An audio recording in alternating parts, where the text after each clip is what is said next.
لم تنقطع روايات ونبوءات زوال إسرائيل، بضاعتها نصوص دينية تارة وتقارير استخباراتية وبحوث ودراسات حينا.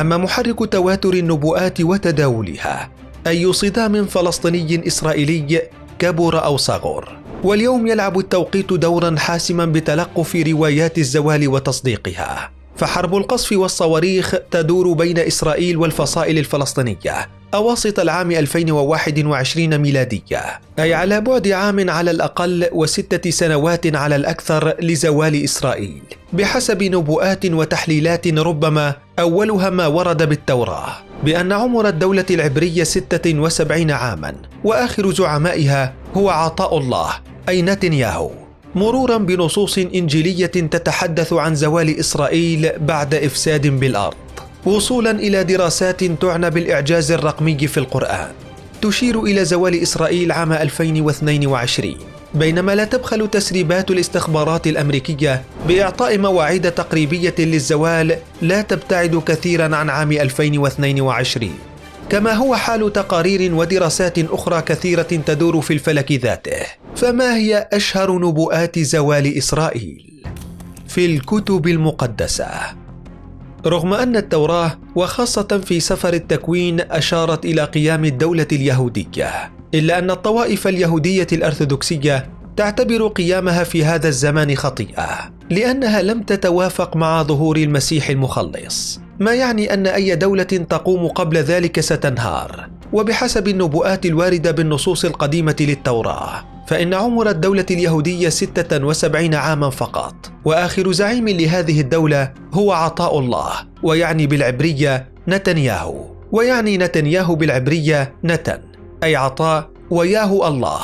وبحساب أن دولة إسرائيل قامت عام 1948، ما يعني انهيارها عام 2024. وفي الإنجيل يدلل أصحاب نظرية نبوءة زوال إسرائيل على ما ورد في سفر الرؤيا آخر أسفار الكتاب المقدس، بأنه لما قرب يسوع من أورشليم تحسر عليها قائلا: لو علمت ستأتي عليك أيام يحيق بك فيها أعداؤك بالمتاريس، قبل أن تتوعد نبوءة الإنجيل ما سمته بالوحش في القدس، بالموت والنوح والجوع والاحتراق بالنار.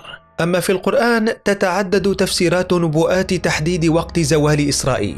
الأولى عربها الكاتب بسام جرار، ويقدم زوال إسرائيل عام 2022 على شكل رؤية رقمية في كتابه نبوءة قرآنية أم صدفة رقمية، بالاستناد إلى آيات بالقرآن عن إفساد اليهود في الأرض. وبحسب جرار تحقق الإفساد الأول الذي دفع نبوخذ نصر عام 586 قبل الميلاد لشن حملة من أجل تأديب اليهود، وسمي ذلك بالسبي البابلي، بينما تحقق الإفساد الثاني بإعلان قيام دولة إسرائيل عام 1948.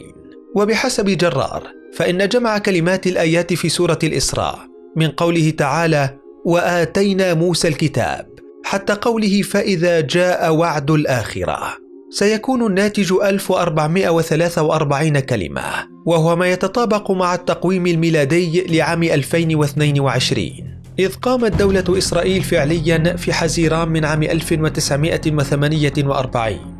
وعند إضافة 76 سنة لهذا التاريخ فإن الناتج هو 26931 يوم، وعليه فإن اكتمال 76 سنة سيكون في شهر أذار من العام 2022.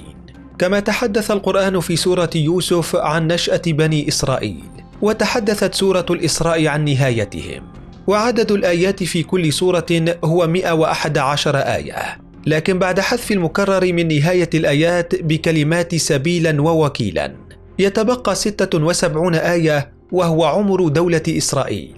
أما النظرية الثانية فهي لمؤسس حركة حماس أحمد ياسين، إذ ذهب في أحد مقابلاته عام 1998 إلى أن إسرائيل ستزول في الربع الأول من القرن 21، وتحديدا في عام 2027.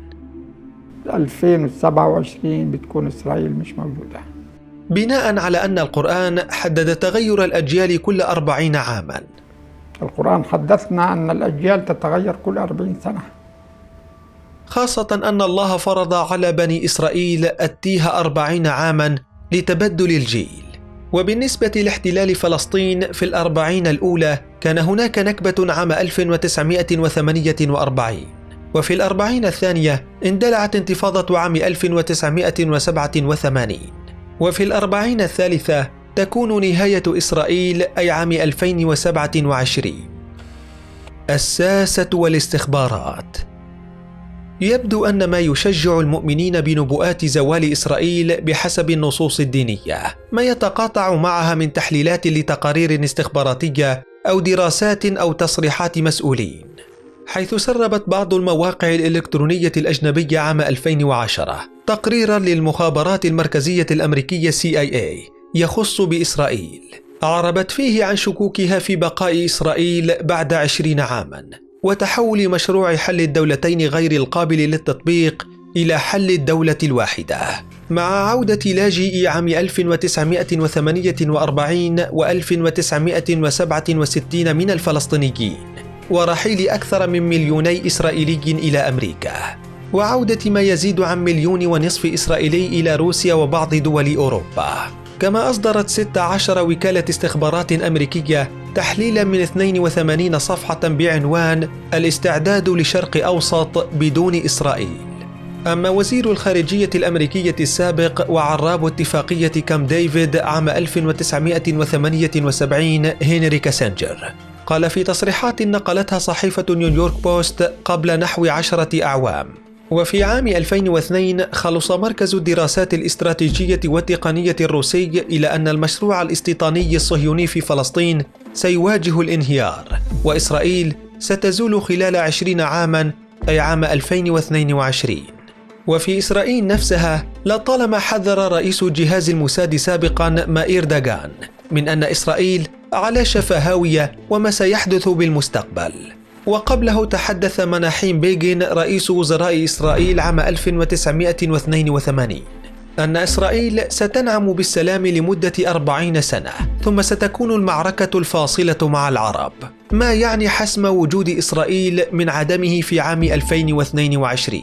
كما رسم المؤرخ الإسرائيلي الشهير بيني موريس صورة قاتمة لنهاية إسرائيل كما يراها، وافترض أفقا زمنيا لهذه النهاية المحتومة بالعقود الأولى من القرن 21.